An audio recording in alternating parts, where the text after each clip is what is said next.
Ibintu icumi ugomba kumenya ku burezi bw'ahazaza.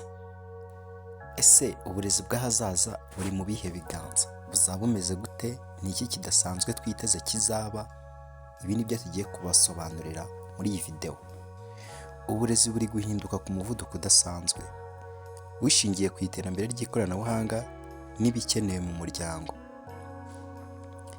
Iyo turebye imbere, ibigaragara ku buryo busanzwe bwo kwiga buri guhinduka cyane. Uhereye ku kwiga kuri murandasi, abarimu bakoresha ikoranabuhanga rya AI, kugeza mu mashuri ndetse n'ahantu hose hakorerwa ibintu byo kwiga no kwigisha.